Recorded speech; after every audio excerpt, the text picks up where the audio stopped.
Welcome to Heavy Metal Bake Sale. I'm Catfish. Special K, and tonight we're doing another concert review. This one's going to be A Perfect Circle. Got my shirt right here. Interesting.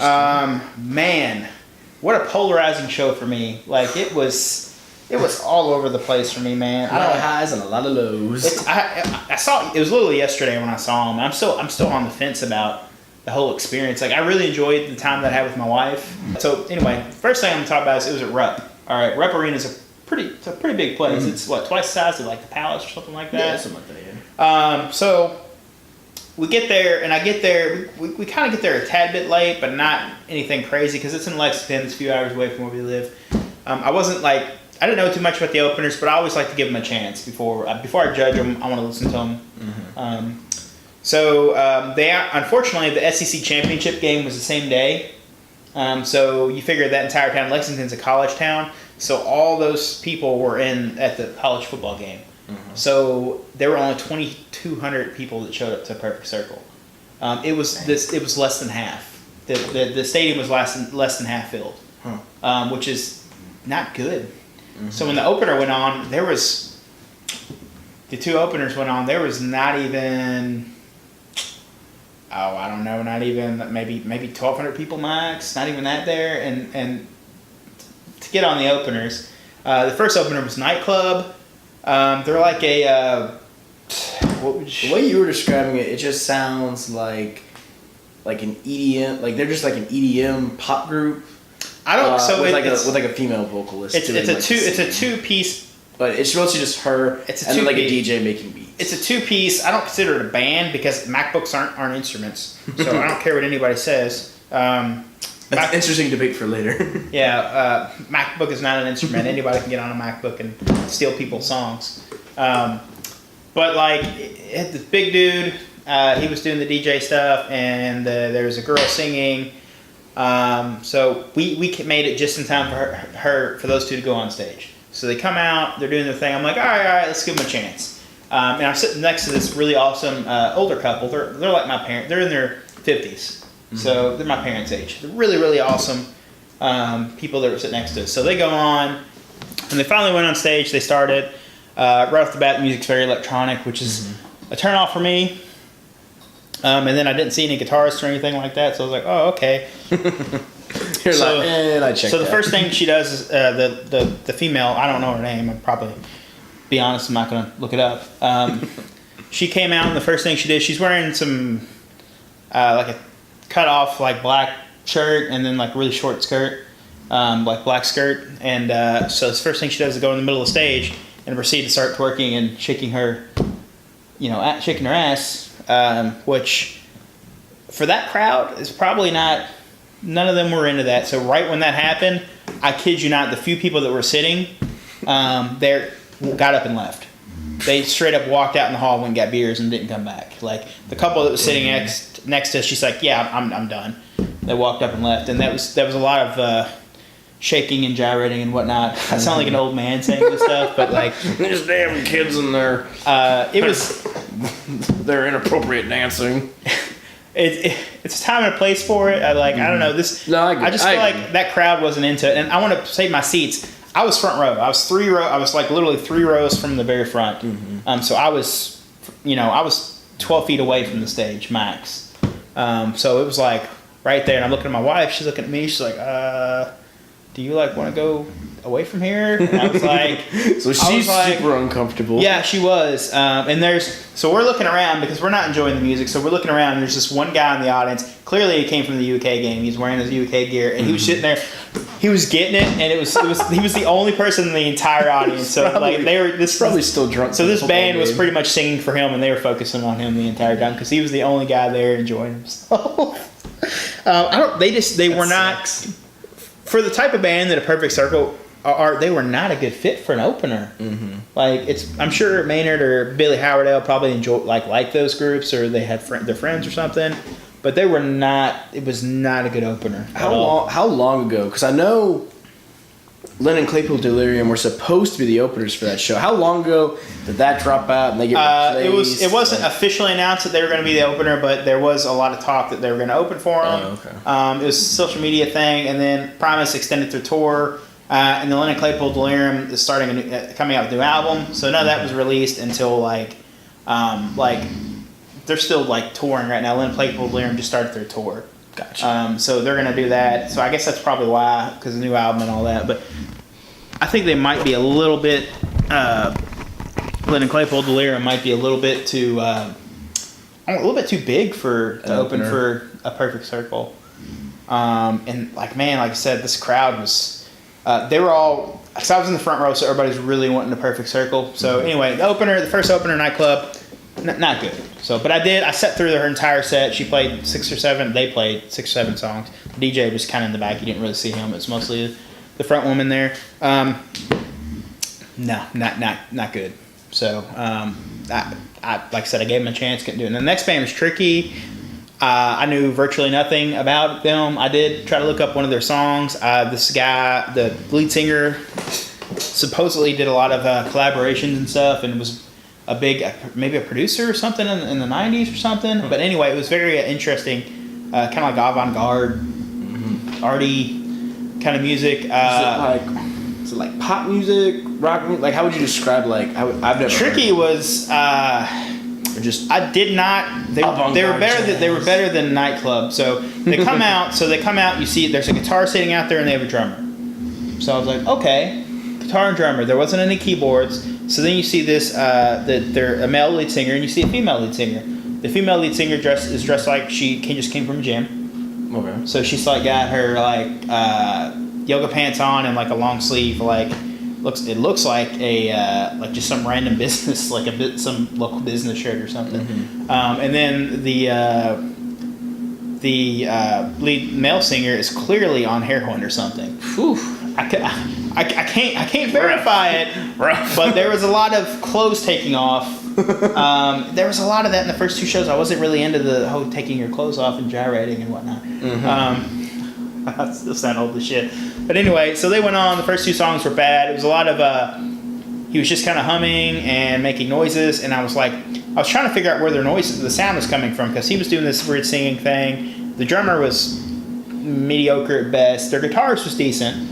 But there's a lot of bass being played. I'm looking around. I'm like, where's the bass player at? And I'm looking at the guy, and it seems to me he's playing, at least some of it looked like he was playing some of the bass parts on his guitar.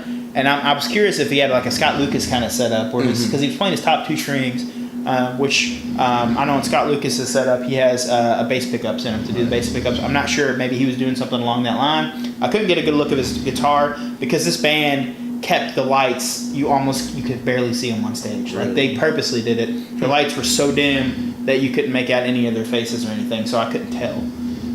They didn't have any like flashing lights or anything. It was just like some dark red lights. Barely see them, and that was it. So they played like 1 or 2 songs that were actually halfway decent. They have some punk influence in there.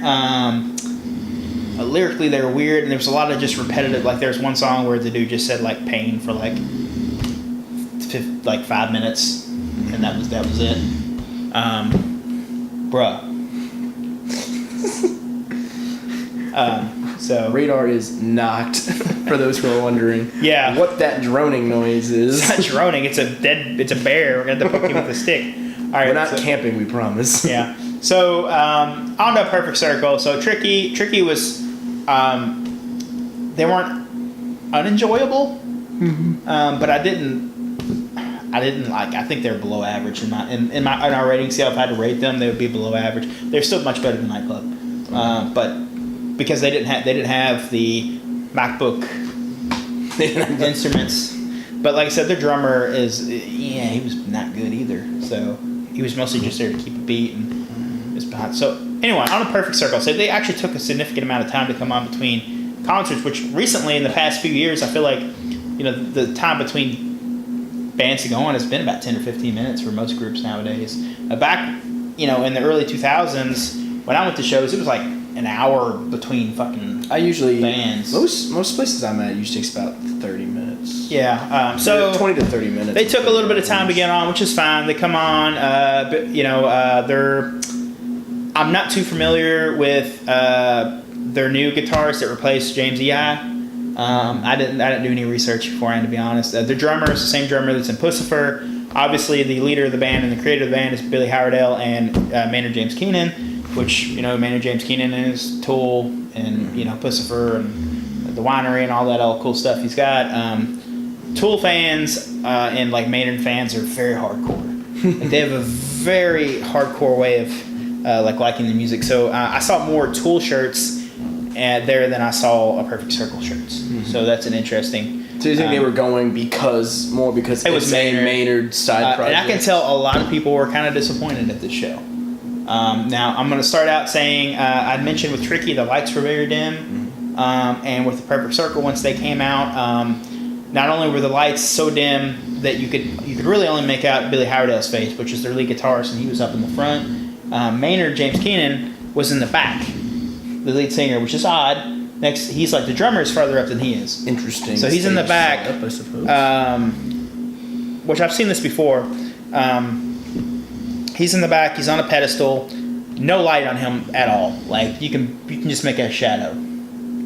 He's wearing I'm pretty sure he's wearing a bright red suit, but I couldn't 100% tell because it was so dark. It's that dark. I don't even know if that's even fun. Yeah, and I could tell that I thought he had sunglasses on for the longest time, but I realized later on that he's wearing like really dark eye makeup to think he does. So that was like, what? And here's the other big thing, and I personally like this, but no cell phones allowed. They enforced this rule heavy. I'm talking, they had a sign on every seat. If you pulled out your cell phone during a Perfect Circle or anything like that, they had security come up to you and they would tell you, they would look at your phone. If you took a picture, they would tell you to delete it. If you refused, then you would get escorted out. There's the lady that I mentioned, the older couple sitting next to me. Straight up, this lady pulled her phone out. She really wanted to take a picture. She did. I kid you not, within a second, there were 3 people on her, pulling her out of the audience, told her to delete it, put her back, and then they just watched her all night. It was insane. I couldn't believe. I don't know. I'm all for not using your cell phone at concerts. I'm a big fan of when people don't do phones their whole concerts, but I don't know. I feel like making a big old stink about it is. Yeah, that whole situation was weird. Like I said, not being able to see Maynard was weird. Not being able to, like I said, the drummer and Billy Howerdale were sort of visible. Anyway, the lights were still light. Billy Howerdale seemed really friendly, and he was like really, nice to the people in the front and all that. But the Maynard thing, it does seem like he's being a diva. Mm-hmm. To me personally, it's just not something I want to see in my rock stars. So pop stars, maybe. Here's my other problem. They played really well. They did some kind of like remixes of a song. They had at one time they had 2 or 3 keyboards going at once, which is weird for Perfect Circle. They do have a lot of keyboard in their music, but their new album has almost like some dubstep-y shit going on. Getting into their electronic sound. So they played 8 songs off Eat the Elephant, their new album. They literally almost played the entire album, which I found their weakest album. Not a bad album by any means, but yeah. So they opened up with Eat the Elephant. A good opening track, not a bad track off that album. There was 1 or 2 tracks that I really don't like off that album. But I'm not going to go into I said, I'm not going to go over every track. I'm just going to point out some key tracks for me.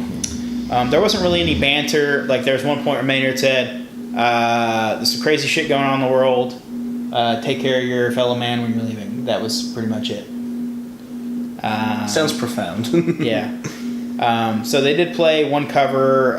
It's called "What's So Funny About Peace, Love, and Understanding." That's a cover by Brinsley Schwartz. I'm not familiar with it. I'm not familiar. They played Judith, which this is only the 2nd or 3rd show where they played Judith, really? Which they had stopped playing it for 6 or 7 years. They hadn't played it. Which it's about Maynard's mom, supposedly. Mm-hmm. Disillusioned was a great track. They played that one. That was one of my favorites. They played Talk Talk. And Hourglass. Hourglass was a big one for the crowd, and I wasn't I don't super love that song. Really, it's one of my least favorite songs off the new album, but overall, music-wise, it was good. It wasn't great. They played 8 songs off Eat the Elephant, 4 songs off Mir de Nam, 4 songs off 13 Step, which you think they played more off 13 Steps. 1 off Emotion, 1 off Emotive, and 1 cover. So, which Emotive is and Emotion are both cover albums. So technically, they played 3 covers if you think about it that way. My overall experience is really mixed. Like I said, we were in the front row. We were on the floor. The floor section was definitely 100% sold out. However, all the bleachers around us, they're peppered with people. They might have filled up. They had closed the top section, kind of like they do with Rupp sometimes, and they only had the lower section. Even with the lower section, there was still only maybe a third of those seats full. Mm-hmm. So I'm sure artists, that kind of sucks. Yeah. Hate to see it. Yeah. The only nice thing was getting in and out was super easy.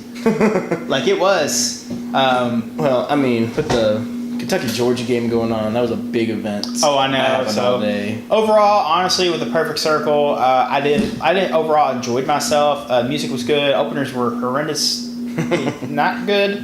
Would I see them again? I don't think so. You think you'd see him again? I might see Tool, but I might if Maynard's gonna be the same way, or like Pussifer, like you're one of the frontmen of the band, act like it, like I get Billy Howardell is the driving factor behind that band. He should be front and center. That makes sense, but you should be there too with them because you're one of the main writers of all the music. Like, come on now. Yeah, that's fair. I'm gonna give it a 6. So it's above average. They played really well. I liked getting in and out of the venue. This is just for Perfect Circle. I'm not including the openers. If I opened them, I would have to lower the rating. So if you think if they had a better opener or like an opener that you at least recognized, and then maybe played at a venue, maybe I don't even have to recognize them if they were good.